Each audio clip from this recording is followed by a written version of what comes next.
자, 이번에 볼 거는 조선책략이에요. 조선책략. 그래서 조선책략은 그 당시 이제 2차 수신사 때 이제 김홍직에서 뭐냐면 유입됐는데요. 내용이 별로 없기 때문에 좀 약간 제 보충 심화 교재 보충을 좀 해볼게요. 자, 조선책략은 그 당시 이제 그 청주일 참사관이었던 항주연이 지은 외교 방락이죠. 그러니까 이제 그 당시에 제 2차 수신사에 갔을 때 1차 수신사와 달리 이제 일본 정부가 잘 안 만나 주려고 해요. 뒤에 좀 얘기하겠지만 그래갖고 이제 그때 이제 김홍직이 그 청나라 주일 대사관에 자주 왔다 갔다 했어. 그때 이제 항중원하고 서로 나눈 얘기가 있어요. 그래서 이제 뭐 조선의 어떤 국제 정세에 대해서 막 얘기를 했는데 이때 이제 항중원이 이제 그 김홍직이 조선 돌아갈 때 그때 나눈 얘기들 필담한 얘기들을 책으로 만들어줬어. 이게 조선 책략이야. 조선 책략. 그 내용은 조선의 당면한 외교 정책론과 그다음에 부국 강경 정책을 이제 했는데 외교론이 많이 이제 알려져 있죠. 외교론 뭐 좀 외워두셔야죠. 그래서 친중국, 결일본, 연미국, 그러니까 중국과 친하고 일본과 결속하고 미국과 연맹해야 된다. 뭐 이런 내용들인데 그래서 이제 이걸 통해서 조선은 러시아의 남하 정책을 견제해야 된다. 이렇게 했죠. 그래서 이것은 이제 공로 의식이라고 하죠. 러시아에 대한 공포 의식이 그 당시 동아시아 사이에 확대됐다. 이렇게 이제 보시면 될 것 같아요. 예. 그래서 요거는 이제 뭐와 연결되냐면 양주영이 이홍장 쪽의 사람이에요. 이용장이 이제 어떤 그 러시아에 대한 그 뭐냐면 공포 의식을 가지고 있었고, 그래서 이 사람이 러시아를 막기 위해서 연미론을 주장을 했던 사람이거든요. 중국도 미국과 연합을 해서 러시아를 막아야 된다. 그런 것들이 이제 조선 책략에 또 반영됐다 이렇게 보시면 되겠죠. 예. 자, 그래서 이제 있고 그 외에도 이제 부국 강경 정책으로서 이제 유럽인과 여러 나라 통상 정책들, 그다음 서양 기술 습득, 그래서 중국의 어떤 일본의 유학생 폐감, 서양인 교수와 기술자 초빙 이런 것도 이제 있었다. 자, 천주교도 이제 조선이 천주교 허용하더라도 아무런 애를 받지 않으니까 천주교 그냥 허용해줘라. 뭐 그런 내용도 있고요. 자, 그럼 영향을 보죠. 영향도 되게 중요하죠. 자, 영향은 조선이 개항 정치에 큰 영향을 줬죠. 그래서 본격적으로 개화파를 등용하게 돼요. 어, 그래서 여기 보면 수신사를 통해서 일본의 근대적 발전상과 세계 정세의 변화를 알고 개화의 필요성을 더욱 느끼게 된 조선 정부는 개화파 인물들을 정기에 기용하여 개화 정책을 추진했다. 예. 요 근현대에서는 이제 7차 근현대사 교과서예요. 예. 그 다음에 두 번째로는 여러분들 알다시피 이제 조선 정부가 미국과의 어떤 수조약 체결의 계기를 마련해 주죠. 이걸 그다음 세 번째는 위전 척사 운동을 격화시키는 계기가 된다. 세 번째 그 위전 척사 운동인 영남 망인소가 그 당시 올려지고 그러죠. 그래서 이제 요거 좀 보면 자 1880년대에 정부와 이제 개화 정책 추진과 조선족 측량의 유포에 반발해서 유생들의 집단적 상소가 운동이 크게 일어났고 영남 유생 이만손이 만이소가 강원도 유생 홍제사의 척사상소 등에 의해서 개화 반대 운동이 이끌었다. 자, 요 영남 만이소하고 이제 그 강원도 유생 홍제의 척사상소 이거 좀 중요하죠. 홍제의 척사상소는 나중에 좀 얘기할 텐데 요게 이제 기출문이 나왔어요. 자, 그래 당시 정부는 일본의 조사 시찰단을 공개적으로 파견하기도 어렵게 되자 이 일행을 암행공사로 발행하여 개별적으로 동네에 지켜시킨 뒤 출국하게 될 정도였다. 이렇게 되어 있습니다. 그 영양 관련된 내용도 좀 기억을 해주시고 그 밑에 조선책략 관련된 사료 관련된 내용이 있는데 이 부분이 핵심적인 내용이죠. 여기 그래서 이제 요거 내용을 좀 기억을 해두시면 될 것 같아요. 그걸. 예. 그래서 이제 이 조선책략은 김홍직이 가지고 와서 고종한테 바치니까 고종이 그걸 보고 나서 정부에 유포를 한 거야. 그러다 보니까 이제 이런 것들이 영향이 큰 영향을 줬다. 특히 위전척사 운동이 이걸 알게 되면서 격화된 계기가 되었다. 이렇게 보시면 될 것 같아요. 이 부분은. 자, 그 다음에 이제 다시 넘어가서 써본 노트로 자, 여기 보면 미국하고 이제 계약이죠. 미국하고 이제 이번에 나왔던 조미수호 통상조약 작년에 나왔죠. 이런 내용과 또 영국, 러시아, 이런 나라들, 프랑스 이런 나라들과 이제 뭐냐면 요 조약을 맺게 돼요. 자, 그래서 이제 미국하고 이제 이 내용인데 요거는 좀 내용이 좀 빈약해. 네, 그래갖고 제가 여기 관련된 내용을 좀 보고 얘기를 하죠.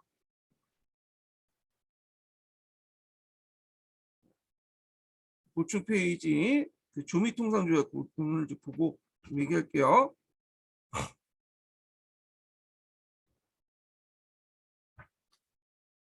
자, 이 조미수호 통상조약은 그 1882년 5월 달에 맺었어요. 그래서 서육부 열강과 처음으로 맺은 통상조약이다. 이렇게 보시면 되겠죠. 그래서 상대적으로 좀 덜 불평등한 조약이야. 불평등 조약이 많긴 많은데 일단은 상대적으로 좀 덜 불평등한 조약이었다. 그리고 이 조미수호 통상조약은 그 당시에 이제 누가 주선을 했냐면 이용장이 주선을 했어요. 그 이용장이 탱징해 가지고 그 당시 이제 그, 그 당시 누구야? 미국 그 대표는 슐베트와 그다음에 한국인 대표가 있었는데 까먹었는데 하여튼 조선인 대표들 불려서 이제 조종을 한 거야. 탱징에서. 그리고 나서 탱징에서 초안을 다 만들어 놓고 여기에서 이제 둘이 도장 찍으면 되는데 좀 약간 모양새가 그렇잖아요.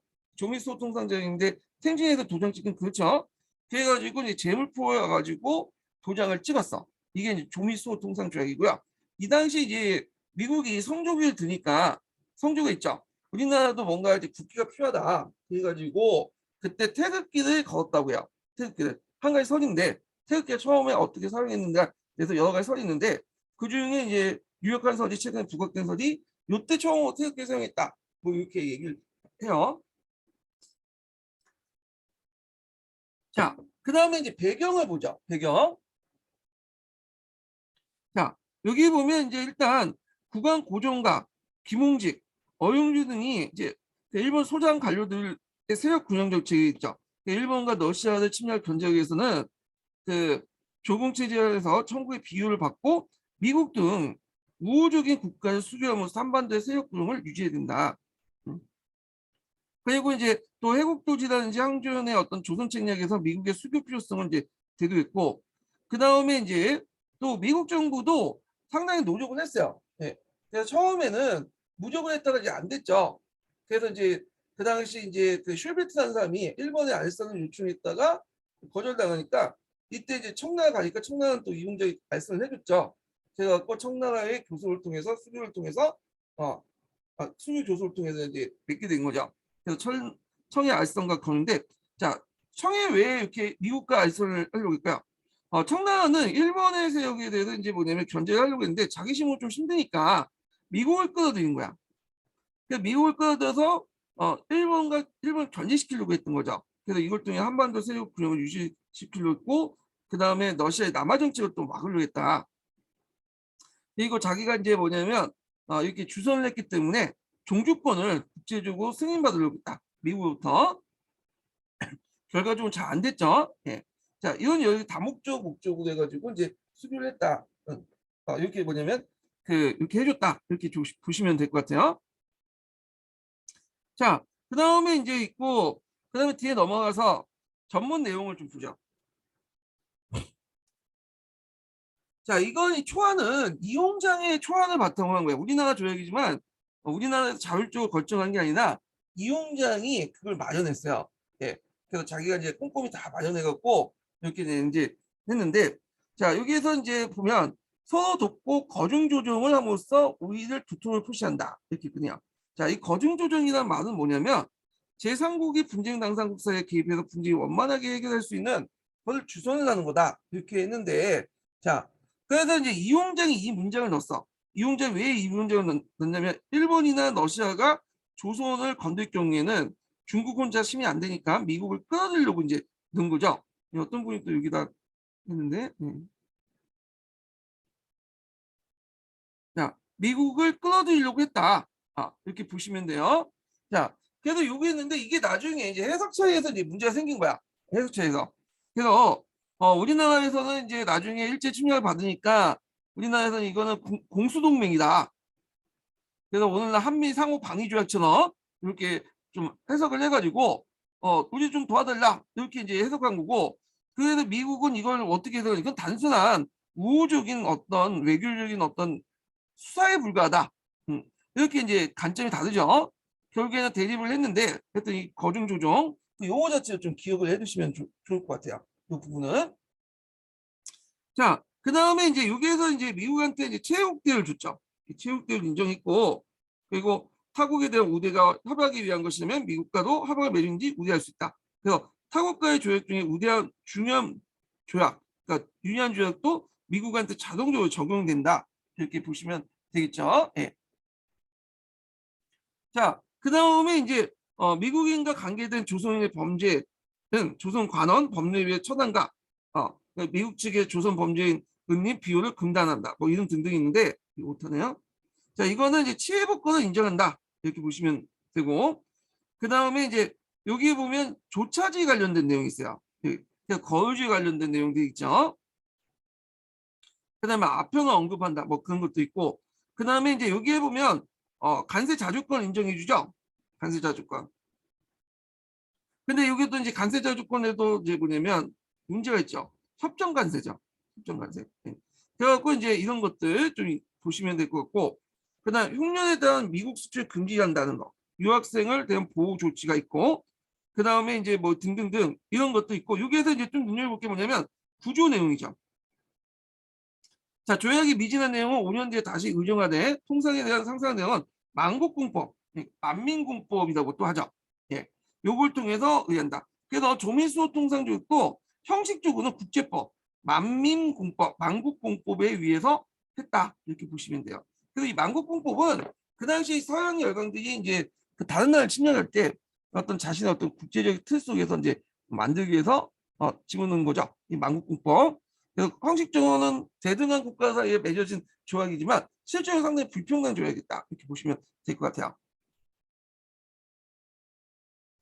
네, 요번에 작년에 기출의 문제 나왔던 거고요. 재작년인가요? 네.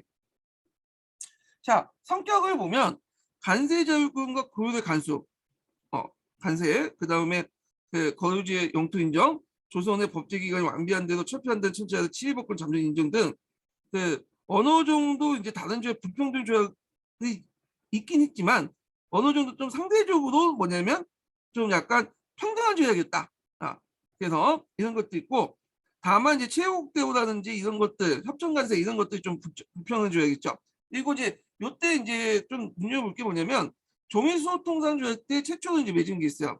거중조약 내용이라든지, 그 다음에 이제 여기 뒤에 보면 간세 자주권 관련된 내용도 처음으로 이제 언급했고요. 예. 그 다음에 이제 흉년에 따라 미국 수출 금지도 이제 처음으로 이제 언급했던 거죠. 그런 것들 좀 같이 기억을 해두시면 될 것 같아요. 자, 그때 이제 청나라가 이걸 이제 주선해놓고 조선에게 요구한 게 있어요. 뭘 요구했냐면 원래는 이제 속방 조개를 이제 뭐냐 요청했어요. 속방 조개. 이거 이제 그때 관련된 내용이 이제 기준이 나왔죠. 그것 때문에 미국하고 이제 좀 약간 대립이 있었는데, 속방조개라는 뭐냐? 관이라는 것은 기독하다는 뜻이죠. 그래서 조미수 통상조약에 그 청나라 조선이 청나라의 속방이라는 것을 기록해달라 이런 식으로 요청을 한 거야. 그래서 이제 이것 때문에 이제 미국이 말도 안 된다. 어떻게 조선이 독립국인데 국제법상 자주 독립국인데 뭐냐면 그걸 인정할 수 있냐. 근데 이영장이 끝까지 이걸 명문화를 주장했고, 그 당시 미국 정권 특사였던 슈베트가 말도 안 된다 하면서 이걸 삭제를 요청했어요. 원래는 이제 이용장 초안에 이 숙방 조관이라는 내용이 있었어요. 그래서 이제 결국에는 이제 서로 양보를 했죠. 어떻게 양보를 했냐면 일단은 문서상은 안 된다. 문서상은 안 되고 뭐냐면 반려는 될 수 있다. 그래서 이제 구두로 이제 한다. 이걸 숙방 조회라고 해요. 그러니까 조간하고 조회는 좀 달라요. 약간 조간이라는 것은 이렇게 문서상으로 이렇게 부록으로 이렇게 문서는 남기는 거고, 속방 조회라는 것은 그냥 구두도 약속해 주는 거야. 구두도. 구두도. 물론 구속력이 없죠, 별로. 구두, 한발문에 구두도 약속을 했다.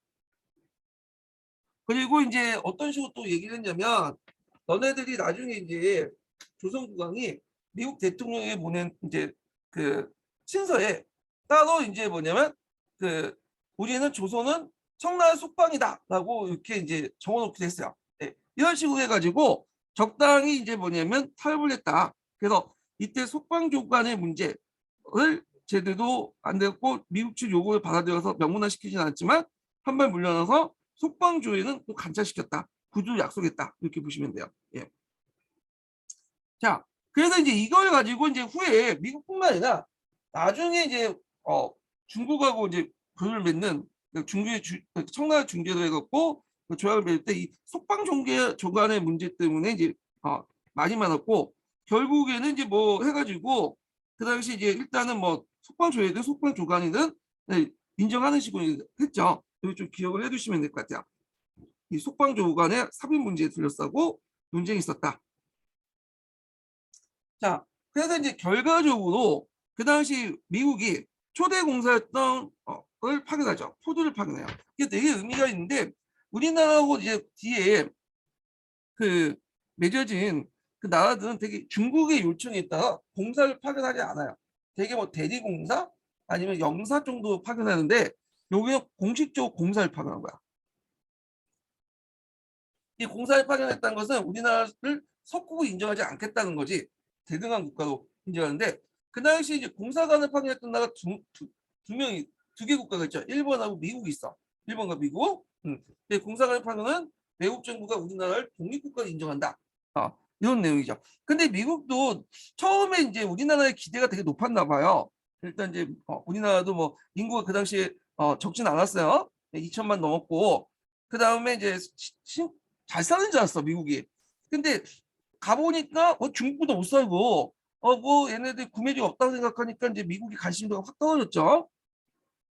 그래서 이제 공사를 했다가 나중에 대리공사로 격환시켰고요. 격환을 하여튼 그거 나중 얘기고 그 다음에 조선 정부는 보빈사를 파견하죠. 그리고 박정향이 이제 공사 파견을 하는데 요거 공사 파견할 때 말이 많았어. 청나라가 이제 여러 가지 태클도 긁고 그런데 이거 뒤에 좀 얘기할게요. 자, 그래서 이제 조인수 통상조약 관련된 내용들 이렇게 좀 기억을 해주시면 될 것 같고요. 자, 그래서 이제 있고 그 다음에 영국이나 뭐 러시아도 이제 있어요. 영국과 러시아 있는데 그 후에 이제 이걸 계기로 해서 여러 나라들이 이제 뭐냐면 조약을 맺었죠. 조약을. 그래서 이제 근데 이걸 한번 볼게요.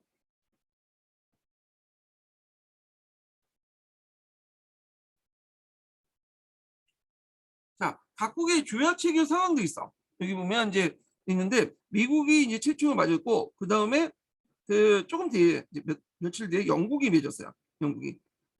그리고 이제 뭐 독일, 이탈리아 뭐 있고 자 했는데 이게 이제 이걸 계기로 많이 이제 맺게 된 건 뭐냐면 각국까지 사랑 열강 맺게 된 건 뭐냐면 그때 이제 국내적 배경이 있죠.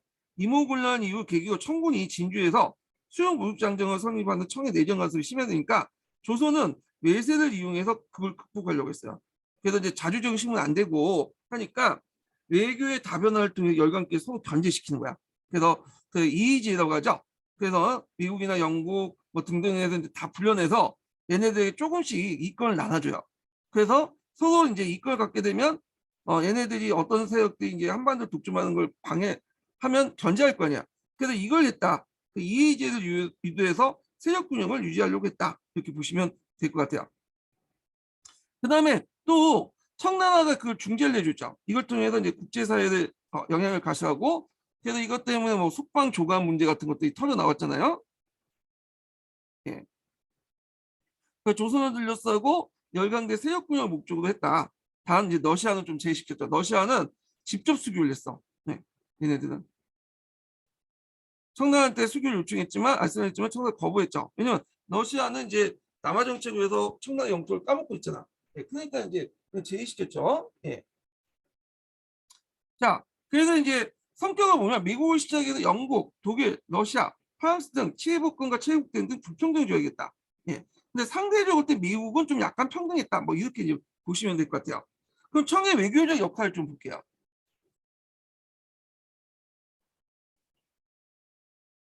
그래서 이제 미국이나 영국, 그다음 독일 이런 나라들 이제 했고, 특히 이제 그 영국 같은 경우에는 총회 종주권을 인정해줬어요.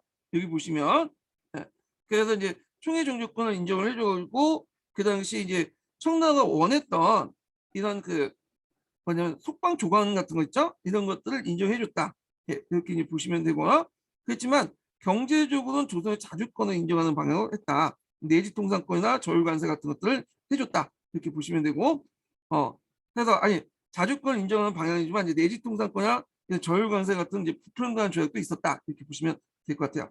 주에 달아놨으니까 좀 기억을 해두시고 각자 보시고, 자, 그 다음에 이제 조선 정책의 변화를 보면, 자, 요거는 이제 임오군란이 크게 되는데, 임오군란에서는 이제 좀 특징이 있어요.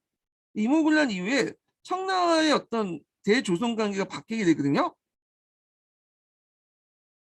그래서 어떻게 바뀌냐면, 청나라는 그 당시 임오군란 이전까지는 정통적인 이제 조공채권 관계예요. 그래서 조선은 자주의 나라이기 때문에 우리는 내정 간섭 안 한다. 이렇게 있죠. 독립을 인정하지 않지만. 그런데 이제 임오군란 이후부터는 태도를 바뀌어갖고 내정 간섭이 심해지는 거야. 그러면서 서양의 어떤 제국주의 정책을 답습하게 되죠. 겉으로는 조공채권 관계지만 실질적으로는 서양의 어떤 제국주의 정책 같은 것들이 보이기 시작해. 그러다 보니까 이제 그거에 대한 어떤 조선 정부의 어떤 반감 이런 것들이 일어나게 되죠. 그러다 보니까 이제 이모군란 이후부터는 이거 안돼 청나라만 믿어서는 안 겠다. 이의제의를 해갖고 여러 나라를 끌어들여 갖고 서로 이제 가축을 시키는 거야. 어느 나라가 한반도를 독점하지 못하도록 이렇게 이제 했던 거죠. 자, 이건 뒤에 좀 얘기하겠고, 그 다음에 독자적 수교를 좀 볼게요. 자, 독자적 수교에서 이제 대표적인 나라가 이제 뭐냐면 러시아죠. 멜렌도프가 이제 주선을 했는데, 자, 러시아 같은 거 좀 볼게요. 잠깐만요.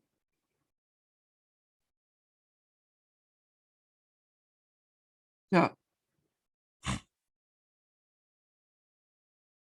여기 보면 러시아인데, 러시아는 이제 멜렌도프가 이제 주도를 했어요. 여기.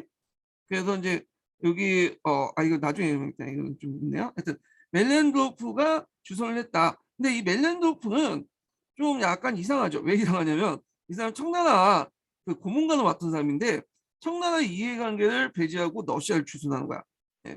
그래서 이제 러시아는 독재를 주선을 했고 그냥 여기 독일인데 독일은 여기도 독일 있죠. 여기 좀 예매해. 왜냐면 이게 청나라 원래 처음에는 독일하고 청나라하고 이제 주선을 했는데 여기 보시면 알겠지만 이게 잘 안 됐어요. 초창기 때 청나라 주선할 그 얘기는 그래가지고 이게 몇 번이야? 14번에 보면 그러다가 이제 그 조독 수호통상 조약을 체결했는데 이게 이제 뭐냐면 청나라하고 처음에 맺어진 조약이죠. 그러다가 이제 문구의 애매성과 간섭을 구실로 비준을 거부하다가 결국엔 두 번째 이제 조약을 체결 때 청나라 배제하고 네, 하게 되죠.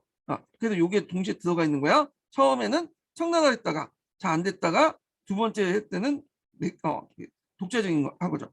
그 다음에 이제 프랑스와 수교할 때 제일 문제가 됐던 것이 그 천주교 풀구예요. 천주교. 그래서 그 내용을 보면 그 당시 이제 프랑스 측은 그 당시 교회라는 말을 들어서 천주교 풀구를 할 수 있을까 해서 그 천주교 권리를 주장했고 결국 한국 정부도 결국에 인정했죠. 예. 그래서 이제 이렇게 해서 이제 뭐냐면 수교를 했다 이렇게 보시면 될 것 같아요. 예.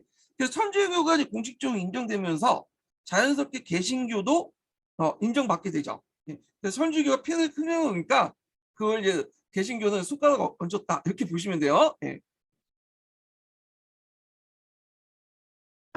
자, 그래서 이제 이 내용도 좀 기억을 해두시고 그 내용도 이제 볼게요. 영국 같은 경우에 기본적으로 다 불평등 조약이에요. 여기 보면 치해복권 조약도 있고 저율관세, 체육대역, 그 다음에 이제 조계지 그 설치 내용 그런 내용도 있고요. 그 다음에 이제 이 내용도 있고 그 다음에 이거 좀 약간 잘못된 게 있겠는데 잠깐만요.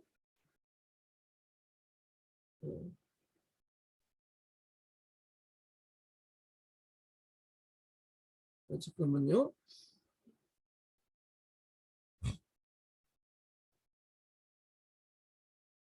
음.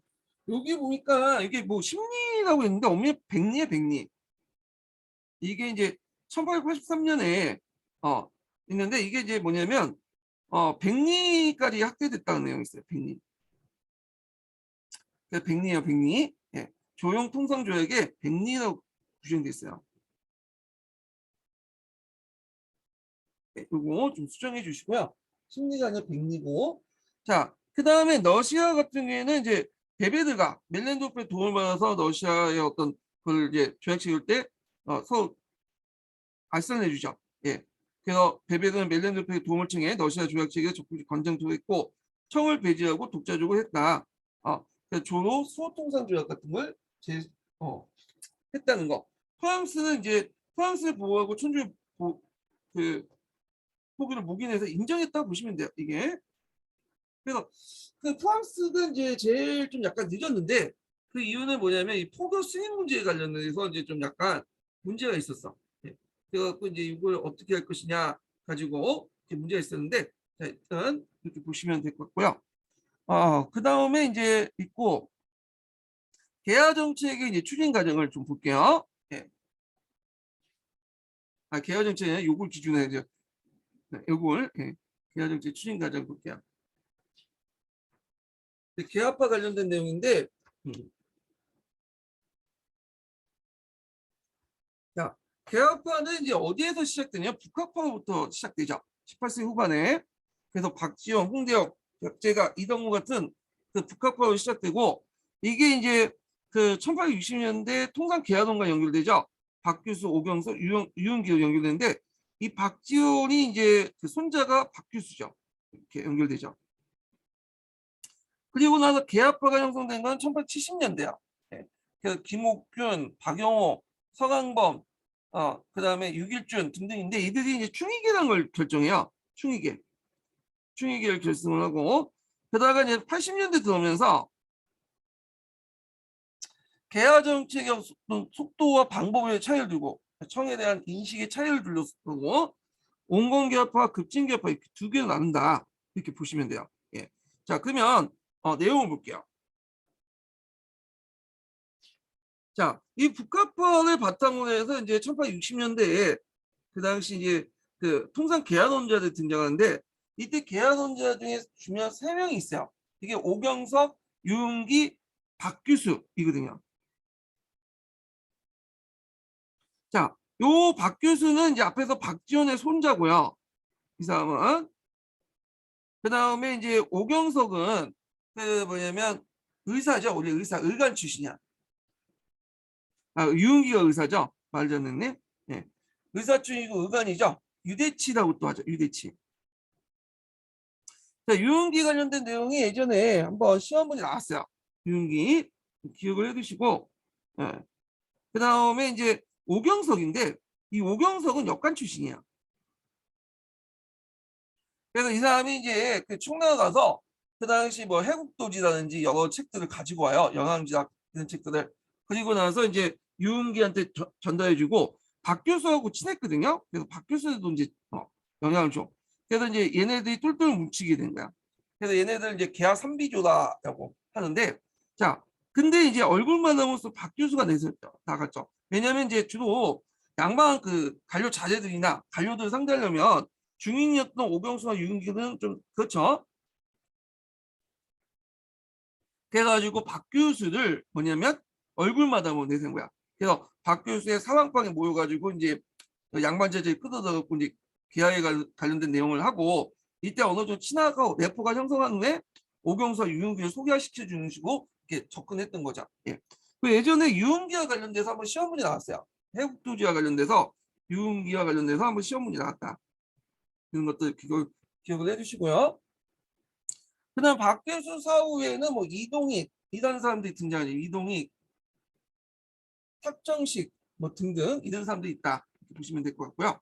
자, 이들은 그 중국에서 해국도지나 연안지락을 서력을 통해서 서양 기술과 문명, 그다음 국제 정세를 풍부게 이해했다. 이 해국도지라는 것이 중국뿐만 아니라 일본이나 우리나라에도 영향을 줘요. 예전에 한번 기출문제, 중국사 기출문제 나왔죠. 예. 그래서 이제 중국에서는 뭐 일본은 인정하지 않지만 회국조지가 메이지 유신에도 영향을 준다. 이렇게 주장을 하고 있어요. 중국 측 주장이에요. 예.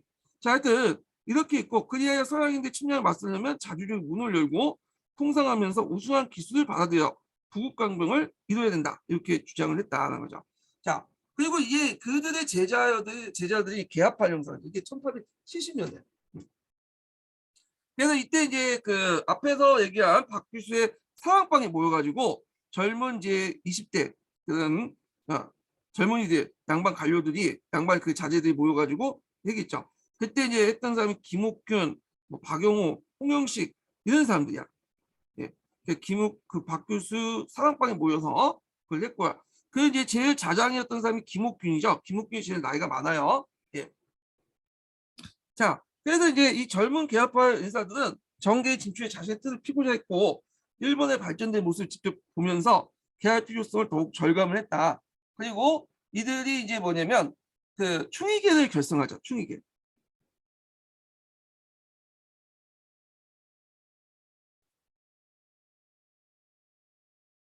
네, 충의계는 개화파의 비밀 결사 조직이야. 1878년에 만들어진 조직이죠. 네.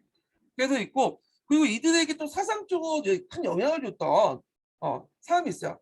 일본의 후쿠자 유키치 있죠. 일본 후쿠자 유키치가 상당히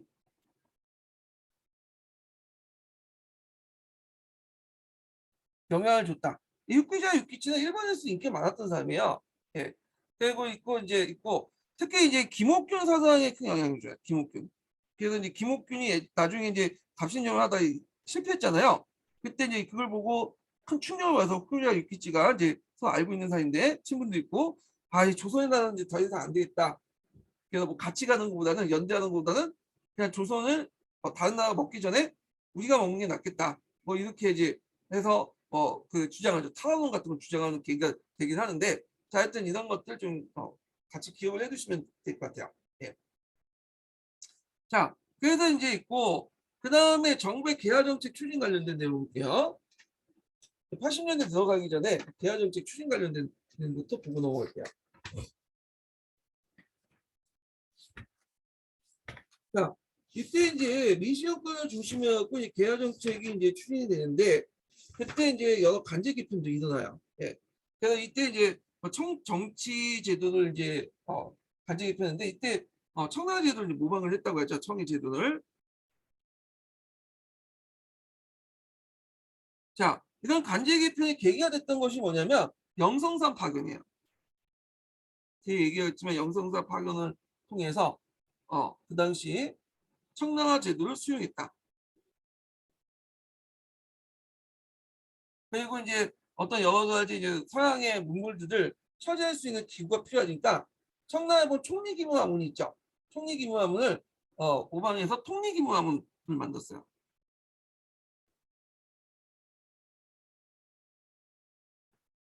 그래서 그걸 통해서 신문물을 수용하고 북강을 깨우려고 했고요. 요걸 이제 주도했던 사람들은 이제 보면 민시일족, 공공개혁파들 입장이죠. 공공개혁파들이 주도했다. 민시일족이나 공공개혁파들. 자, 그럼 내용을 볼게요. 일단은 이제 뭐냐면 상공부를 폐지하고요. 예. 그 당시 통일기무화원을 설치해요. 그리고 그 밑에 12사를 설치하죠. 예. 12사를 설치하고 그리고 이제 개항 후에 이제 새롭게 되던 외교통상이나 그 개화와 관련된 정책을 총괄하는 기구로 삼았다. 그리고 이게 그게 나중에 통일내무화문과 통일외무화문으로 분리가 돼. 예. 그래서 통일내무화문과 통일외무화문으로 이렇게 분리가 되는데 그때 이제 임오군련 때 잠시 이게 폐지됐다가 나중에 이제 대원군 집권은 폐지됐다가 민주정부에 다시 복귀하죠. 이때 이제 이렇게 두 개로 갈라졌다 이렇게 보시면 될 것 같아요. 예. 그리고 요 12사인데 12사 관련된 내용이 이게 없나요? 네. 이거 좀 볼게요.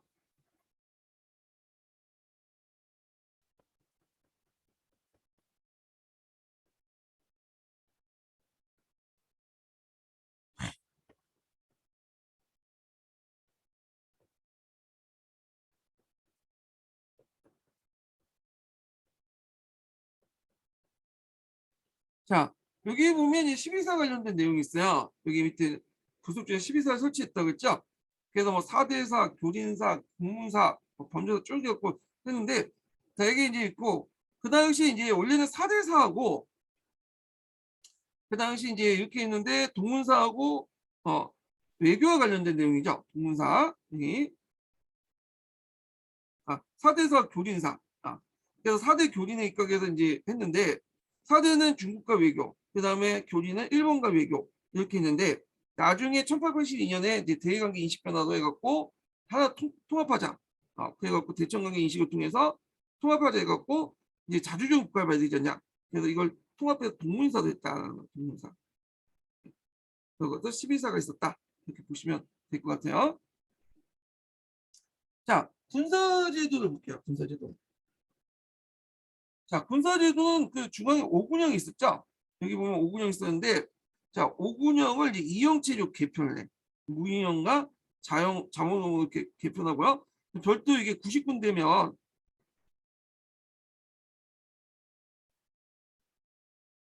별기군이나 신식군대를 주죠.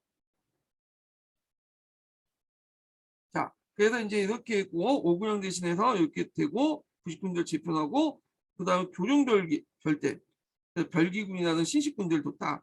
그래서 그 당시 이제 일본이 교관안에 훈련하고 양반자들을 편성돼서 100명의 사관생도와 일반 군주를 편성했는데 자, 이 별기군과 이영 간의 차별 정책 때문에 나중에 임오군란 같은 것들이 일어났죠. 이런 것들이. 자, 그 다음에 이제 또 왜 감생청을 설치했죠. 그래서 이제 일종의 구조조정 기관이야. 그래서 불필요하면서 방만해지는 행정기구들을 개편 정리하면서 이놈이 비용을 절감해서 설치했고 그 다음에 내무부를 설치했다. 근대사회에 대한 총괄하는 체계를 갖춘 기구를 만들었다. 이렇게 있죠. 예. 그래서 이제 뭐 여기 보니까 검은수사권 이후에 조선에 대한 청일 내전 가설이 심해지자 반청 정치의 중심기구가 되었다. 뭐 이렇게 적혀 있네요. 예. 그 다음에 이제 있고 그 외에도 또 해관을 설치했어요. 해관. 그러니까 해관은 중앙에 설치한 해관이에요. 1882년에 중앙에 해관을 설치했는데 그래서 여기에서 이제 해관의 어떤 수세 업무를 간주하죠.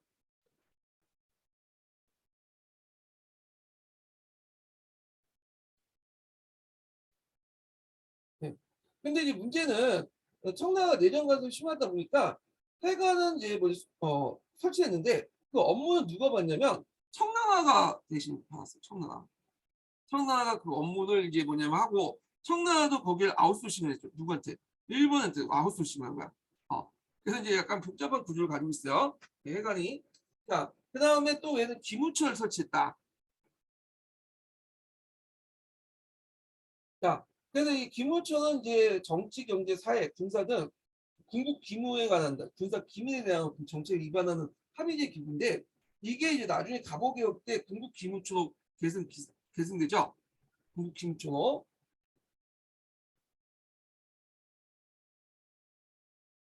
자, 이렇게 이제 보시면 돼요. 그러면 사절단 파견을 볼게요. 사절단. 자, 여기에서 이제 사절단 파견은 이제 보면 수신사가 있고요. 그래서 수신사를 1차 수신사, 2차 수신사 있는데 그 외에도 뭐 3차 수신사도 있고 그래요. 예. 그 다음에 조사 실찰단, 영성사, 보빙사 이런 것도 있어요. 예. 그러면 이제 좀 내용을 보면 이런 사절단을 왜 파견했을까요? 두 가지 목적이 있어요. 일단은 개화 정책을 원활히 추진한 것도 있고 그다음에 조약 개정 관련된 문제 때문에 또 파견한 것도 있어요. 이런 것들이. 자, 그러면 내용을 좀 보면 이 내용이 좀 간략하게 됐기 때문에 요거는 제가 이제 심화 교재를 가지고 좀 얘기할게요. 심화 교재. 자, 수신사라는 말이 있는데 수신사라는 말은 통신사와 대비된 거죠. 개항 이전에 통신사를 파견했잖아요. 통신사는 주는 외교를 포방하죠. 우리가 이제 선진 문화를 가지고 있으니까 일본에게 준다. 근데 이제 이건 거꾸로 수신사는 받는 외교죠. 우리 일본의 그 근대화된 모습을 받아들이겠다. 뭐 이런 목적에서 이제 파견했고요. 그래서 1차에서 2차로 나왔지만 실제로 3차 수신사도 있어요. 여기는 안 나왔지만.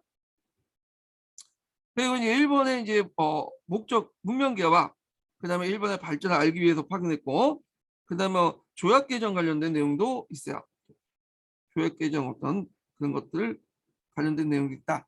그러면 1차 수신사를 보죠. 자, 1차 수신사는 일본의 어떤 사신 파견 요청으로 이제 뭐냐면 이루어졌죠. 그러다 보니 일본의 융성한 대접을 받았는데, 일본이 왜 그렇게 이제 해줬냐? 일본이 이제 보여주려고 하는 거죠. 메이지 유신 이후에 일본이 이만큼 발전했다.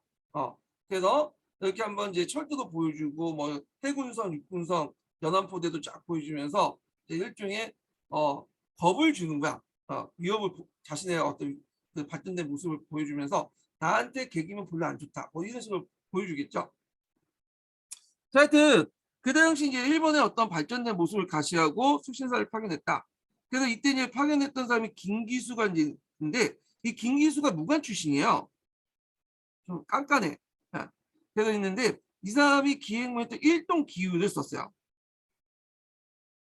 그래서 일본의 신문을 소개해서 왕에게 올렸다. 이런 것들 좀 기억을 해주시고, 무관 출신이지만 글은 잘 썼어요. 왜냐하면 그 당시에 조선시대 때는 문관뿐만 아니라 무관도 까막눈이 아니에요. 이순신도 원래 그 문관 시험 봤다가 무관을 했잖아요. 그러다 보니까 문과 시험 봤잖아요.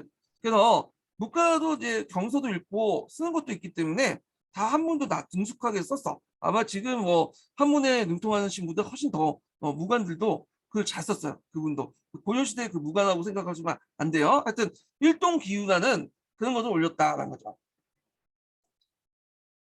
그래서 일동기후 관련된 내용이 제가 이제 여기 보면 있는데, 수신사의 김기수가 일본에 시찰된 후에 그 고종이 올린 보고서에서 일본의 부강은 전적으로 통상에 있다. 이렇게 이제 했죠. 예, 이렇게 있고. 자, 그렇지만 이제 그 일본의 개화된 모습을 소개가 했지만 조심스럽게 비판하는 내용도 있어요. 그 내용에. 자, 그 다음에 2차 수신사 해볼게요. 자, 2차 수신사는 1880년에 파견된 건데, 자, 이때는 이제 우리가 요청해서 간 거야. 이거는. 일본이 이제 뭐냐면, 오라고 해서 간 게 아니라, 그래서 왜 우리가 갔냐면, 그 당시 현안 문제를 해결한 거야. 강화도 조약 때 이제 두 개항을 개항하려고 했는데, 그때 부산 개항하고 나서 원산과 인천 같은 경우에는, 아직까지 뭐냐면 논의가 안 이루어졌기 때문에 명문화시키지 못했죠. 그래서 원산과 인천 개항 문제 그런 것도 있고, 그 다음에 또 우리가 이제 미국 유출 방지나 간세 배상, 그 당시 이제 이게 불평등 조약을 하게 되니까 이걸 좀 개선해달라고 간 거죠. 일본의 실정 파악 등등이 있었고요. 그러니까 이제 일본의 유치원 간 게 아니라 우리가 필요해서 간 거니까 일본 애들이 1차 수신사에 비해서 좀 박대를 해. 박대. 그러니까 김홍지 심심하니까 그 당시 이제 주의 청상 청국 공사를 자주 놀러 갔는데, 항주영이 이제 서로 논의하는 얘기하면서 항주영과 자주 얘기하게 되고, 그때 이제 항주영과 얘기했던 것들 뭐냐면 최고 앉았죠. 이게 조선책 얘기야. 예. 그리고 이제 수신사 일기가 있어요. 김홍직이 작성했죠, 따로. 이런 것도 있고, 그 다음에 이제 요때 이제 인연이라는 것도 유입돼요. 예. 이연들이 정강에 쓴 건데 청나라 이제 내용이죠. 그 청나라 계암 관련된 내용인데 요때 이제 이렇게 있다. 그래서 이제 요 내용을 보면 태국도지와 연안지랑은 해외 지식을 습득하는 데 역점을 두는 반면에 이연은 과학기술을 발전시켜 산업을 개발하고 통상을 장려해서 부국강병을 이루고 만민공법을 실시해서 외국과 대등한 외교를 맺어냈다고 했다. 그래서 김원직이 본분과 번역본을 간행하고 발표해서 개화와 자강의 분위기를 조성했다. 이렇게 보시면 될 것 같아요. 그리고 이제 앞에서 이제 얘기했죠. 결국에는 인천 원산 개항이 확장되죠. 그래서 강화도제약 제4강과 5간에서 부산의 두 항구가 이때 확정이 된 거야. 그래서 이때 논의만 했었고 강화도조약은 수신사 제2차 수신사 때 확정이 됐다. 그리고 일본이 우리가 요구했던 미국 유출 방지나 관세 배상을 일본이 안 넣어줬죠. 예. 그리고 조선책략은 앞에서 얘기했고요. 자, 그 다음에 이제 또 볼 게 이제 뭐냐면 그 조사 시찰단이에요. 조사 시찰단. 그래서 근대 문물 시찰을 해가지고 이제 행정이나 군사 개혁 등 필요한 정보나 참고를 자료를 수집할 목적으로 그 당시 일본의 조사 시찰단, 그 다음에 조선의 영성사, 미국의 보빙사 이런 것들을 파견했죠. 예. 그래서 이제 먼저 이제 조사 시찰단 또는 이제 제가 배울 땐 신사 유담단이라고 했는데 똑같은 말이에요. 조사라는 것은 이게 조선할 때 조자죠. 이렇게 쓰는 건가? 예. 하여튼 이렇게 있고 사라는 것은 선비사절 얘기예요. 그러니까 조선의 선비들이 모여서 시찰을 했다. 그래서 조직한 시찰단이다. 이렇게 보시면 되고요. 그래서 이제 일본의 정세 파악을 하기 위해서 이제 또 통일기무하는 운영과 뭐 이런 것들, 간세 이런 것들 운영, 대화 정책의 어떤 전반적인 것들 했는데 이게 이제 박정향을 단장으로 해갖고 12명을 파견했다고 그래요. 근데 이제 12명의 이제 조사고 그 옆에 수행원까지 합치면 다 62명 정도 되겠네. 예.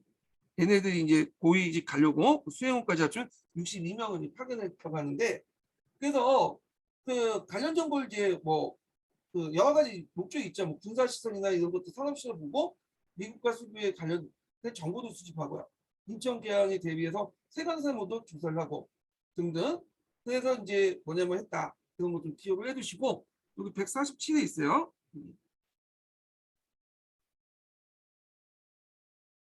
미국의 수비에 관련돼서 정보를 수집하고 이런 목적 등에서 이렇게 했다. 근데 이거 파견할 때 몰래 파견했다고 하죠. 그 당시 이제 영남 많이 소동돼 갖고 분위기가 별로 안 좋았어. 예.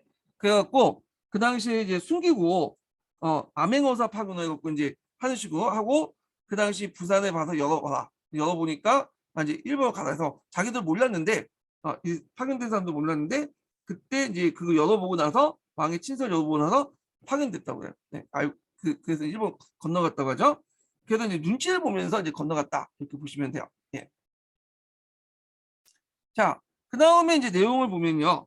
자, 배경을 보면 일본에 파견된 이동인이 활동 결과 조선정은 김옥근, 박용호 등을 파견해서 일본의 개화 시대를 이제 시찰하려고 했고 목적은 아까 제가 얘기했죠. 뭐 일본의 정부 기관과 산업시설 이렇게 쭉 목적도 있고 그래서 각 반의 책임자들은 개인적으로 국왕에게 시찰 대상으로 하고 그러니까 여기에서 여러 이제 팀을 만들었어. 그래서 그 팀의 책임자들은 돌아와서 이제 왕에게 보고를 하죠. 보고서를 제출하고 이때 이제 문건 사견이나 시찰기 같은 것들이 뭐냐면 만들어지죠. 예. 그래서 이제 있고 그래갖고 이제 여기 내용이 이제 시찰기 관련된 내용이 밑에 있어요. 149번. 예. 그리고 이렇게 있고 그 당시 이제 조선시찰단의 복문서 내용이 있는데 요거 내용도 좀 보시면 될 것 같고요. 자, 그 계열 세력이 이걸 결국에 계열 세력이 강화되고 통일기무왕문의 핵심적인 역할이 됐다. 그때 요때 이제 같이 참여했던 사람들이 와가지고 통일기무왕문 만드는데 핵심적인 역할을 이제 했다는 거죠. 군영에. 예. 그리고 이제 여기에 나와서 이제 일본 유학생을 파견하죠. 유길준과 뭐 윤치원 같은 사람인데 유길준은 일본에서 머물다가 다시 미국까지 가요. 예. 자, 그 다음에 이제 미국과 수교에 관련된 정보를 수집하고 인천경항에 대비한 세관세물 조사하고 뭐 등등 이런 것들을 했다. 이렇게 보시면 되고요. 자, 그래서 이제 관련된 사료들이 이제 쭉 있어요. 아무도 눈치채지 못하게 가라. 예, 동네부 암해여사 해갖고 암해여사 시고 해서 동네 가서 부산에 가서 뜯어보고 이제 건너갔던 거. 예. 그다음에 그 보고서 대화 내용이죠. 일본의 진실은 강화도다. 승경 일기 있는 내용인데 요거 교과서 사료에 나와요. 좀 기억을 해두시고 그다음 박정희 정지일에 나와 있는데 또 고종과 박정희 관련된 내용이 있죠. 주고받는 내용들 관련된 내용도 있으니까 이렇게 보시면 될 것 같아요. 그래서 이제 박규수와 유은기 영향으로 받은 홍영신은 조사 시작단으로 일본을 다녀오고 일본의 석유와 산업 발전에 긍정적으로 바라봤는데 박정향은 일본 외형적 불강한 듯 보이지만 실제 재정학과 전통 잃어버린 잘못을 범했다 이렇게 평가를 하고 있죠. 자, 그 다음에 이제 영성사 파견 내용 볼게요. 영성사. 자, 영성사는 1881년에 됐죠. 배경을 보면 조선은 청국과 약정을 체결했어요. 그래서 이 약정에 따라 군기제조 기술 습득을 위해서 천진기기에 공학도를 파견했죠. 그래서 그 당시 김윤식, 어윤중 이런 사람이 중심이 되었고 중국에 들어온 서양의 어떤 선진 과학 기술과 병기 기술 이런 것들을 도입을 하려고 갔고 그리고 그때 갔대 그 뭐냐면 같이 이제 학생들도 어린 학생들도 같이 갔어요. 예. 왜냐면 그걸 배워야 하니까. 그래서 이제 이게 1년 정도 갔나? 1년 정도 갔는데 도중에 제대로 배우지 못하고 돌아왔죠. 왜냐면 갔더니 이제 일단 뭐 돈이 필요하니까 재정적 지원도 부족하고 문제는 이제 서양의 성진과학 기술 체계적으로 학습을 도입하고 서양의 현대 기술과 과학시가 대량으로 도입했지만 여기에서 이제 학습 도입에서 문제가 생긴 거야. 돈도 부족했지만 제대로 안 됐죠 이게. 왜냐면 일단 기본적인 걸 뭘 가르치려면 뭐 산수한지 수학 같은 걸 제대로 알아야 되는데 뭐 맹자를 공자를 외쳤던 사람들이 알겠어요. 어린 학생들 기본 교육을 모르니까 당연히 제대로 안 됐고 다만 과학기술이나 이런 것들 기계들은 도입을 했다. 그래서 그걸 바탕으로 해서 근대 병기공청에 했던 기기청이 설치됐다. 그래서 청에서 구입했던 증기기관을 사용했고요. 자, 그래서 이제 이런 것도 있고 보빙사를 볼게요. 보빙사. 자, 보빙사는 1983년에 파견된 거죠. 그래서 그때 미국 측이 공사 파견의 답례로 그 당시 맺어진 공사 답례로 그 당시 민영식을 정권 대사로 해가지고 보빙사 사절단을 파견해요. 한 15명 정도 파견했는데 통역관까지 합치면 15명이에요. 예. 사절단까지는 11명이고 그래갖고 이제 파견했다 이렇게 보시면 돼요.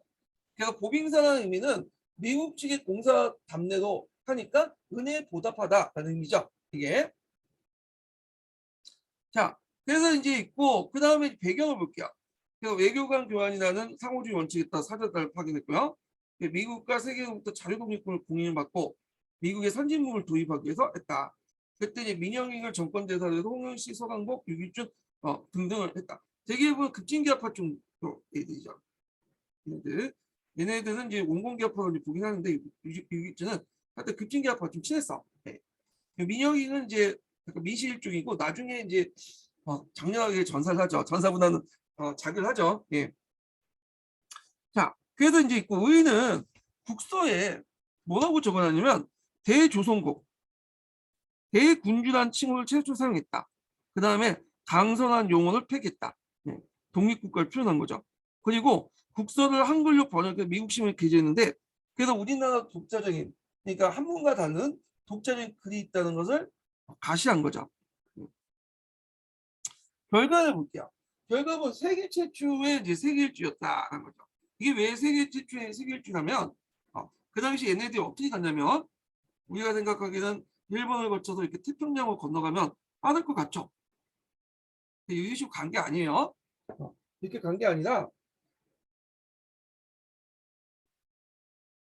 일단은 이제 얘네들이 일본을 건너갔어요. 일본을 건너가서 걷다가 중국을 거쳐서 이쪽 유럽으로 가갖고 대서양을 건넜어. 그 왜 태평양을 안 가고 일본에 태평양을 가면 편하잖아. 미국에서 다이어트를 가는 거죠. 근데 왜 유럽을 삥 돌아갔냐? 다 이유가 있어요. 그다음 일본에서 미국으로 가는 배가 별로 없었어. 그러니까 요거 맞추기에는 시간이 너무 걸리는 거야. 그러다 보니까 이제 요게 유럽에서 미국 가는 배가 많았거든요. 요걸 건너 타고 간 거야. 그러다 보니까 자연스럽게 뭐냐면 이렇게 갔거든요. 그래놓고 미국에 돌아와서 이제 했고 그 다음에 이제 해서 한 바퀴를 돌게 된 거야. 그래서 세계 일주가 됐고 나중에 이제 유교치는 사람이 계속 남았거든요. 유교춘이 이제 남았는데 이 사람은 이제 딱 남아서 이제 공부 좀 해야 되겠다. 근데 하도 이제 실력이 없잖아요. 그러니까 실력이 없다니까 서양식 어떤 지식이나 이런 것도 없잖아요. 그러니까 고등학교로 입학했어요. 대학교 간 게 아니라 고등학교에서 열심히 공부해서 원래 이제 얘네들이 이제 공부한 가닥이 있잖아. 선비들이다 보니까 고등학교 과정을 금방 마스터하고 대학교 가서 막 연구를 하고 있었어. 공부를 하고 있었는데 그때 1882년에 84년인가? 네, 84년에 그때 이제 갑신전변이 터지죠. 갑신전변이. 자, 갑신전변이 터지면서 이제 6.1준이 찍히게 된 거예요. 왜 때문에 6.1준이 앞에서 언급한 것처럼 그 당시 이제 극진기업파들하고 좀 어울려 다녔거든요. 그러니까 이제 민실 쪽들이 이제 보니까 6.1준도 똑같은 놈이다. 너 와라. 이렇게 이제 명령을 내린 거야. 그러니까 6.1준이 안 갈 수밖에 없었는 게 만약에 6이 안 가면 어떻게 되겠어요? 네. 6이 중에 안 가면 이 고향 그 집안이 어떤 풍지박산 되겠죠. 자기 그 조선에 있는 그 집안이. 그러고 어쩔 수 없이 하는데 어차피 가봤자 이제 끌려다닐 테니까 미국에서 다시 이제 대서양을 가서 건너서 유럽을 한 바퀴 쭉 여행을 하고 나서 간 거야. 그리고 나서 제물포에 도착하자마자 그냥 부산인가요? 하여튼 도착하자마자 그냥 가택연금이 당한 거죠. 예. 그래서 가택연금을 당하고 나서 이제 뭐냐면 그때 1년 동안에 미국 유학생을 가. 그다음에 이제 돌아오면서 이제 그 유럽을 한번 거쳤잖아요. 그래서 그걸 바탕으로 해서 했던 것이 서유금문을 작성하죠.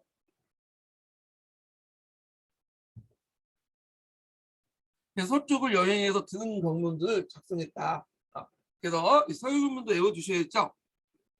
국문학상에서 또 딱히 의미가 있는 게 뭐냐면 북한문 혼용체였었죠.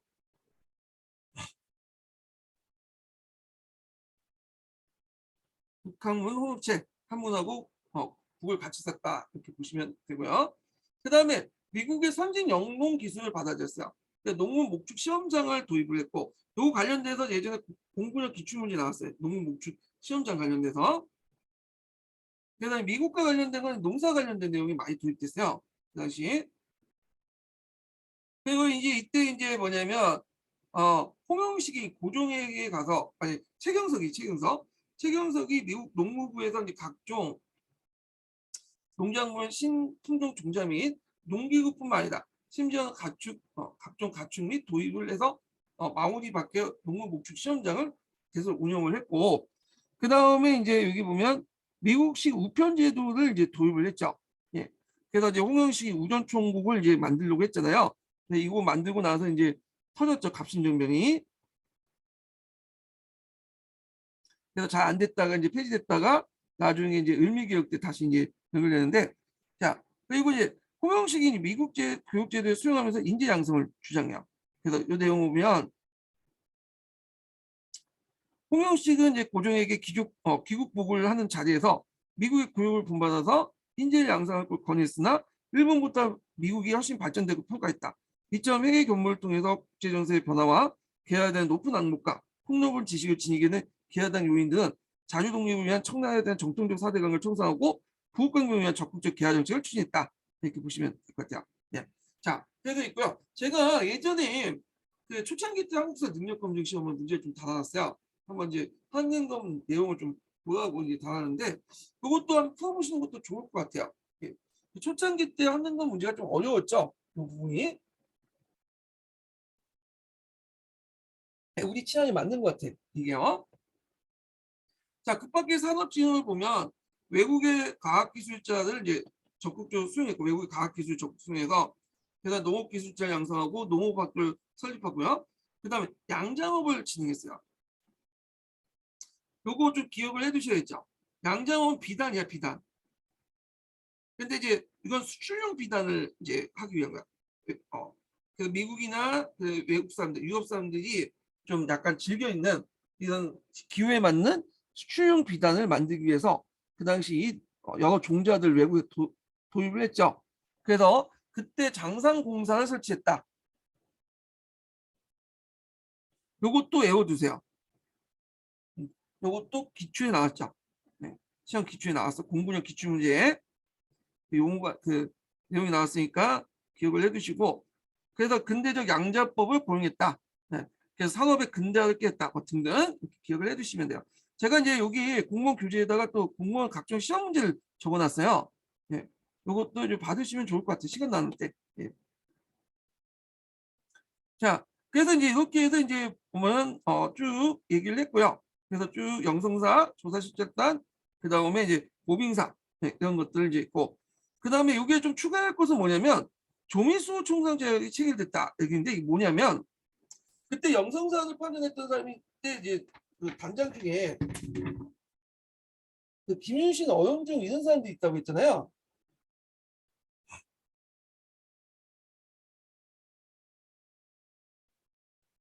자, 앞에 이제 조미수 총상제약 내용 때 이름이 기억이 안 나고 했는데 보니까 여기 있네. 네. 하여튼 김유진 어영중이라는 사람도 있는데 이 사람이 영성사를 파견하면서 무기 제주를 익히면서 또 뭐냐면 슈베트와 그 정권 대사 있죠. 슈베트와 이제 뭐냐면 얘기를 했어. 그 이용장이 슈피트가 이 도중에 중재를 해줬어. 얘네들하고. 예. 그래갖고 이용장이 중재를 해갖고 앞에서 여기서 탱진이 가갖고 조약물 초안을 만들었다고 했죠. 예.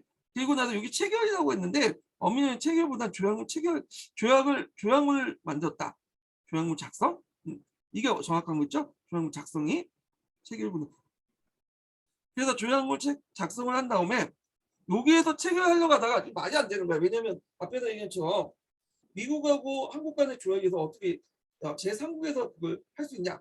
노란색 안 나오니까 배를 타고 바다 건너서 제물포에 가서 조약물을 딱 찍었죠. 네, 조약물. 그러니까 여기는 초안을 작성했다. 조약을 작성했다. 이렇게 보는 게 정확한 거죠.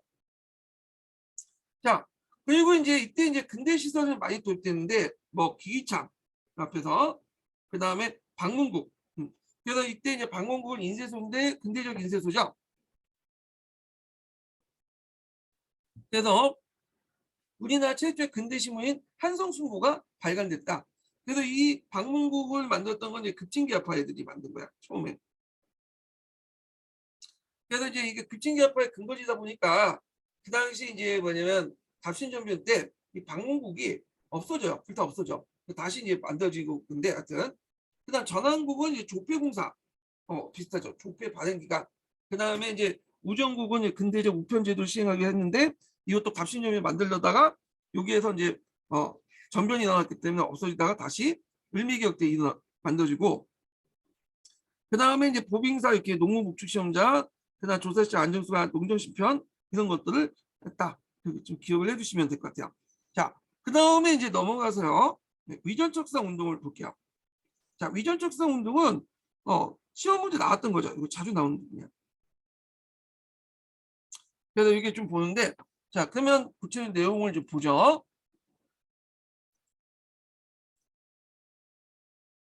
자, 위전척상 운동의 목적은 조선왕조의 어떤 정치 체제와 성략적 질서를 수용하기 위해서 한 건데, 자, 위전척상의 의미를 좀 볼게요. 자, 여기 위전척상의 의미를 보면, 자, 바른 것을 지키고 사악한 거 이단을 물리치자. 그러면 바른 것을 지키는 것을 위정. 이때 바른 것은 뭘까요? 정통적인 어떤 성략적 사회 질서야. 그래서 이때 조난을 받던 중국 문화를 부르는데 이때 조선 중화주의 입각에서 이 성략인 것은 우리 것이죠. 네, 조선 중화주의에는. 그리고 사악한 것은 뭐냐면 서양 문물을 의미해요. 서양 문물. 네, 요게 이제 있다는 거죠.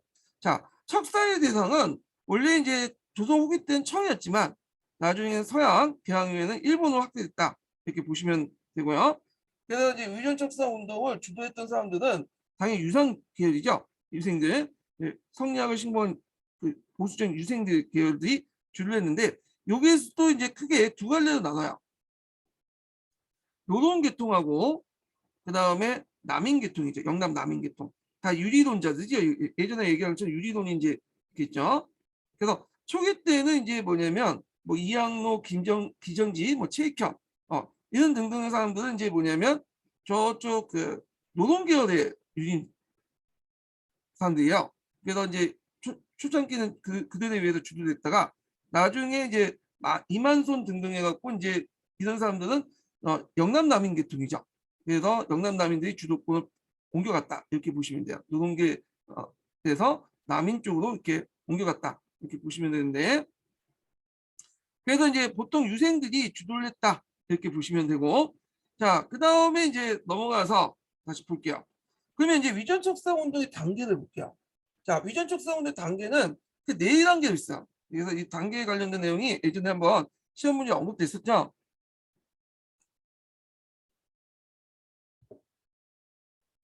네, 1860년대, 1870년대, 80년대, 90년대 이렇게 이제 나눠볼 수 있는데 1860년대는 열강대 통상교고, 병익양요, 시민양요 있는데 이때는 이항로, 기정지 같은 노동계의 유인론자들이 이제 그걸 했죠.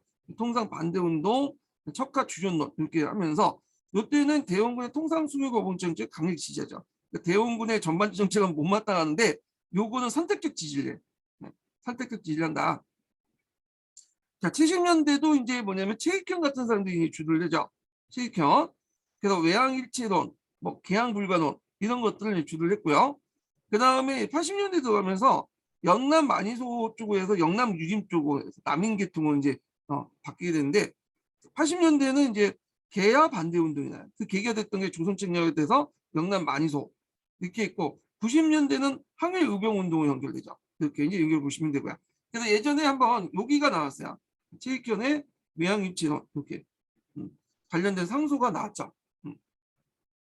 자, 그러면 이제 배경을 이제 처음에 이제 척가 주전론을 볼게요. 60년대. 자, 요걸 이제 통상 반대 운동이라고 하죠. 통상 반대 운동. 그리고 정부 정책을 뒷받침해줬다.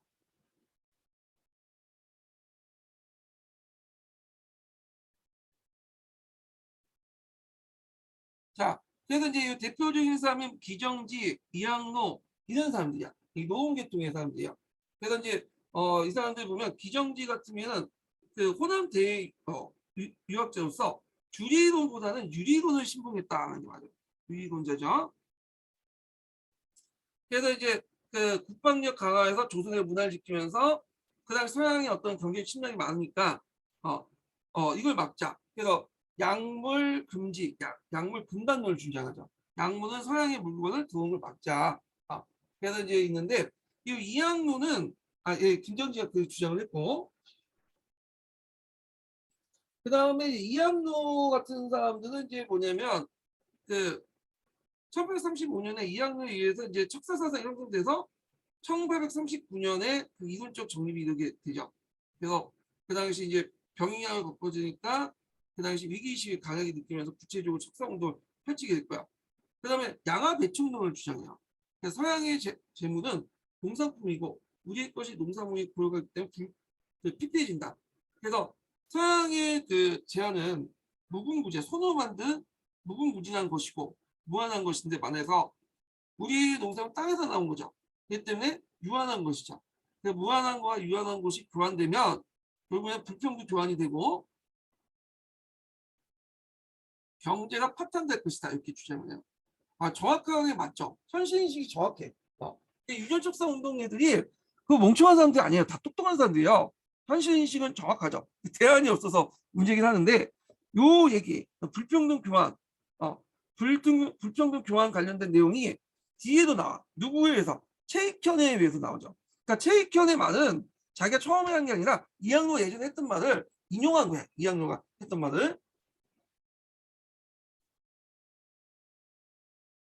자, 그 다음에 이 사람은 또 내수 외항론을 주장하죠. 먼저 이제 성리학적 가치관을 통해서 뭐냐면 안을 닦고 그 다음에 이제 외양 그 적을 양인을 오만큼에 물리치기 위해서 그 당시 군비를 확충하자 뭐 이렇게 해서 싸우자 이렇게 주장을 해요. 척가 주존론이라고 하죠. 전쟁을 하기 위해서 뭐냐면 서양세를 막아야 된다 이렇게 이제 있고 뭐 이게 적변인 전수설 뭐 이렇게 했는데 그게 이것까지 볼 필요 없을 것 같아요. 예. 자, 하여튼 그런 내용들 좀 기억을 해두시고 그 다음에 이제 이항로나 이제 기정지 뭐 이런 등등 이제 있는데 자 하여튼 이런 것도 있고 이런 얘들은 주로 이제 상소를 중심으로 해요. 개별 상소.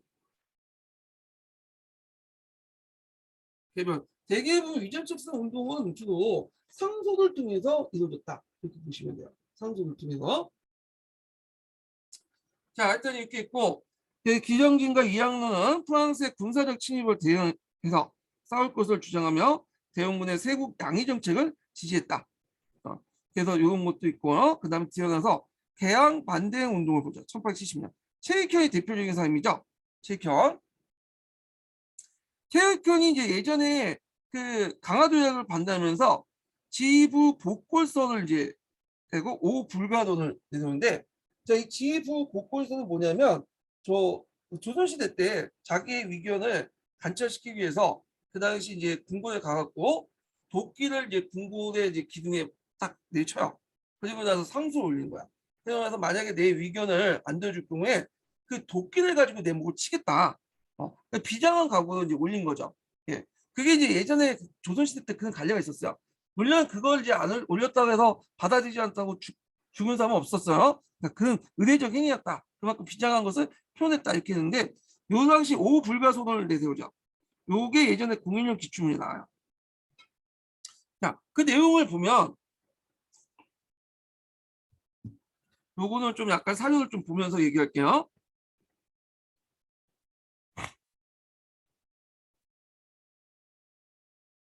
자, 여기 우불교소대의 전문 내용인데, 자, 강화는 일본의 강요에 의하여 이어진 것은 이는 눈앞에 고식일 뿐, 이붕치일 뿐 이는 탐욕을 당해낼 수 없을 것이다. 자, 일단 강화를 맺으면 물자를 고육하게 되는데 저들의 상품은 송으로 만든 송우제품의 무한한 반면에 우리의 문화는 모두 필수품이며 땅에서 생산된 유한한 것이며 이는 우리를 합해질 것이다. 기억을 해두셔야겠죠. 자, 그럼 이걸 처음으로 주장했던 사람은 이항론이죠, 이항론.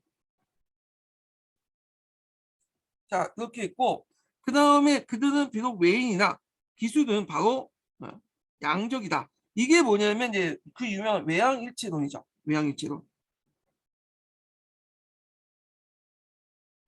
그 당시 이제 고종이 무슨 얘기를 했냐면, 어떤 얘기를 했냐면, 이런 말을 했어. 외와 양은 다르다. 우리가 강화도 조약을 맺는 것은 그 당시 이제 일본과 예전에 맺었던 정통적 관계를 다시 복원하는 거다. 그렇게 얘기를 했거든요. 근데 이제 이거에 대해서 이제 뭐냐면, 이건 아니다. 예전의 외와 지금의 일본은 다르다. 이 일본은 지금 메이지 유신 통해 근대화를 기술을 받아들였던 일본이기 때문에 양이나 외나 동일하다. 그래서 외양일치론을 주장하죠. 예.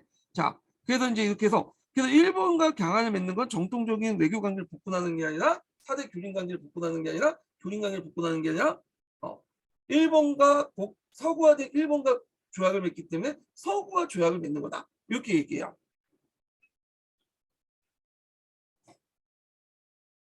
그 일본인과 왕래하면 우리의 재산이 탈취되고 그래서 분양자들이 능욕하는 등 인간의 도리가 땅에 떨어지고 그리고 외적들은 무력만 높을 뿐 조금 더 사람들 도리가 없는 금수와 같은 거다. 그 당시 이제 이 당시 이제 뭐냐면 그 위정척상 운동의 외국을 보는 관점이에요. 예. 그러니까 이적도 아니야, 오랑캐도 아니야. 이건 짐승이야, 짐승. 자, 근데 이런 관점이 이제 좀 바뀌게 돼요. 나중에 이제 후반기에 들어가면 그래서 만국군법에 입각해서 뭐냐면 바뀌죠. 뒤에 좀 얘기할게요. 그래서 이제 최익현을 주도로 하고 그 외에도 김평무, 뭐 유종군 이런 사람들이 다 이항 제자들이에요. 예. 그래서 이런 것들을 강조했다. 이렇게 있고 그런 것들을 이제 보면 되고요. 자, 그 다음에 뒤에 넘어가서 강화도 조약을 반대하면서 이런 것들을 주장을 했고 그래서 이제 그 당시 정치 의도가 있어. 이 당시 개항이 되면 남인들이 한국을 익히지 못한다는 그런 위기의식이 있죠. 그래서 그 당시 남인과 노동 세력들 견제할 목적으로 해서 노동의 위전척사 운동이 그 애들이 주도를 했다. 이렇게 보시면 될 것 같아요. 예. 그다음 것들 좀 기억을 해두시고 그 다음에 80년대 넘어가죠. 자, 80년대 들어온 게 이제 뭐냐면 개화 반대 운동이야.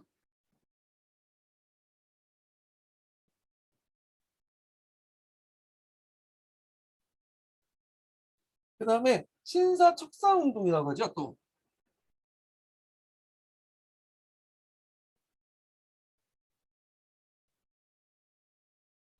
신사년에 일어났기 때문에 신사척사 운동을 하는데 자, 이때부터는 이제 정부하고 대립구도가 형성돼요.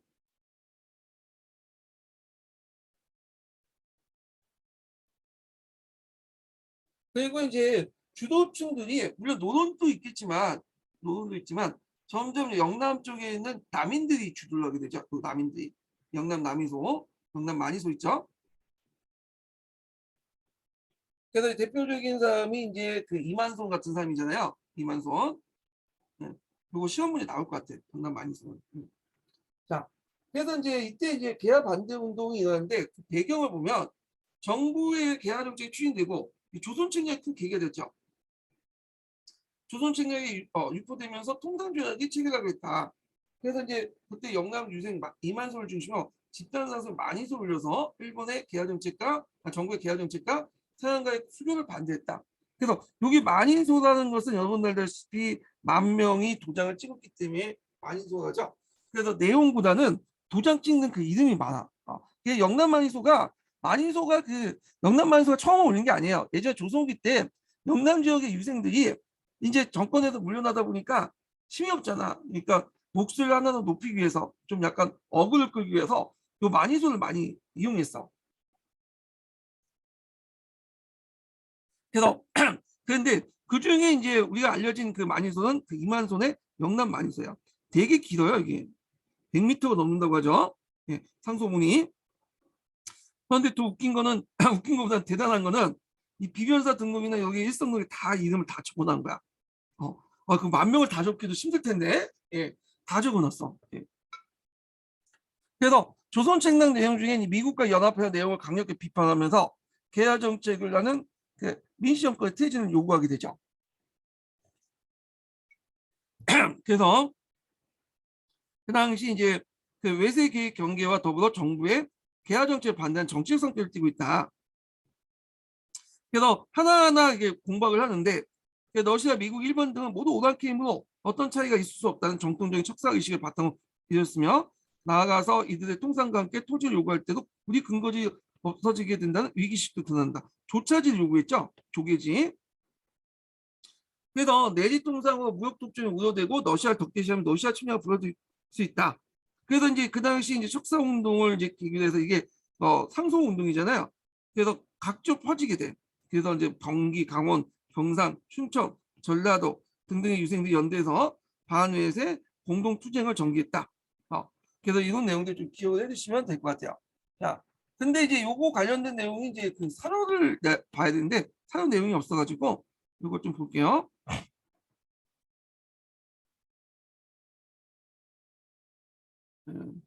여기 이제 있죠. 가사료 보죠. 영남 많이 쏘죠. 자, 여기 보면 수신사 김홍지 이것도 좀 외워두세요. 뭐 외워둔 경우는 다 알고 계시겠지만 항주생의 조선책략 이거 치면서 좀 봐주시면 될 것 같아요. 네, 요즘에 이렇게 가소용 문제들이 많이 나오다 보니까 자 유포되는 것을 보고 저절로 머리카락이 곤두서고 쓸개를 흔들리며 통곡하고 눈물을 흘리지 않을 수 없습니다. 그래서 각 나라들이 나오죠. 교과서에 이게 빵꾸 틀리면서 이제 문제 물어보는데 이게 어떤 나라는지 자, 여기 보면 중국은 우리가 예전부터 신화를 섬기는 바이마 해마다 옷과 비단을 보내온 수혜가 요동과 계주를 있습니다. 신의와 절도를 지키고 속방의 직분을 충분히 여긴 지 200년이 넘었는데 뭘 또 친하냐. 신중국의 반발이죠. 예전에도 친했는데 뭘 또 친하냐. 그 내용이에요. 자, 1번을 보면 우리에게 매여있던 나라입니다. 삼포 외단의 어제를 갖고 임진환의 수군이 가시지 않습니다. 등등 해갖고 그리고 그들이 우리들 허수아 말고 한 번 쳐들면 어떻게 할 것이냐. 그래서 이제 있고 미국인데 미국은 원래 몰랐던 나라인데 잘 알지도 못하는데 공연이 남의 권유로 남의 권유는 뭐야? 항주신을 얘기하죠. 그래서 권유로 불러들여 그들이 재문을 요구하고 우리의 약점을 알아채려 어려워 적을 청원하거나 가도하게 할 경우에 어떻게 할 것이냐. 미국이 우리한테 무리한 요구를 할 경우에 어떻게 할 것이냐. 이거죠. 자, 러시아는 본래 우리와 혐의가 없는 나라. 그러니까 러시아를 두려워하는 건 아직까지는 그 당시 중국이나 일본이 두려워한 거지. 우리나라는 아직까지 뭐 전반적으로 러시아에 대해서는 인지 못한 것 같아. 예.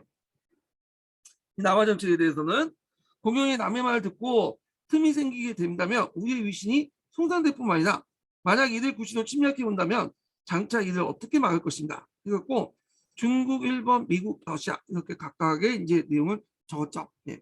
이것도 내용 기억을 해두시면 될 것 같고요. 자, 그 다음에 강원도 유생의 홍제학이 만원 척사서 올리죠. 요거 예전에 시험문이 나왔어. 예. 그래서 이제 거기에서 이제 뭐가 나왔냐면 통리 기문 아문 혁파와 오이제 를 주장하죠. 오이제 설치를 이제 다시 부활을 주장하죠.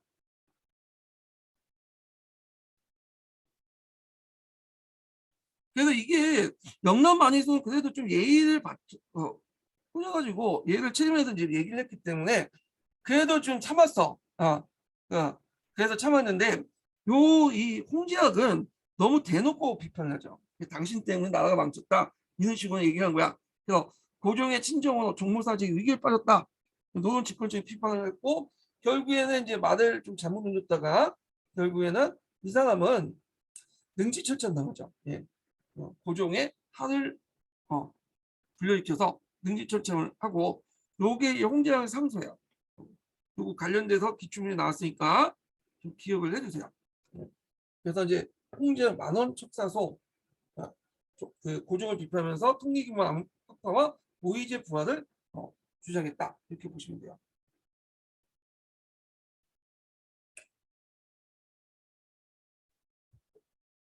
자, 그래서 이제 이렇게 있고, 자, 그래서 이제 결국에는 이제 그 개화 반대 운동은 어떻게 됐냐? 결국에는 이제 개화 세력과 위전척사 세력을 양분시켰죠. 그래서 개화와 보수의 갈등을 불러일으켰다. 그 다음에 이제 뒤에 이제 사기는 여기는 안 나와 있는데 1890년대부터는 한일 의병 운동을 일으켜요. 그래서 이게 계기가 됐던 게 을미사변과 단발령이죠. 요거 내용은 뒤에 한일 의병 운동할 때 좀 얘기하고요. 위전척사 운동을 개혁을 이뤘다. 그래서 당연히 이제 을미사변은 유생들을 중심으로 했죠. 근데 이제 90년대 들어오면 이게 좀 달라져. 그래서 이제 예전에는 금수라고 칭했잖아. 서양 열강들. 근데 이제 그렇게 얘기하지 않고 금수니까 못 받아들이겠다 이렇게 하는 게 아니라 만국공법에 입각해서 만국공법, 만민공법. 자, 하여튼 만국공법 체제에 입각해서 우리가 지금 국가의 주권을 침해받았다 이런 식으로 얘기를 해요. 그래서 이제는 서양을 금수로 보지 않고 평등한 관계로 인식을 하면서 우리가 이제 침략을 받았기 때문에 우리 대항한다 이런 식의 인식 전환이 일어나죠.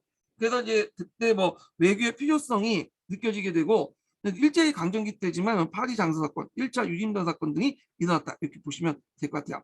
자, 그래서 있고 그 다음에 이제 의의와 평가를 한계와 이제 의의를 보죠.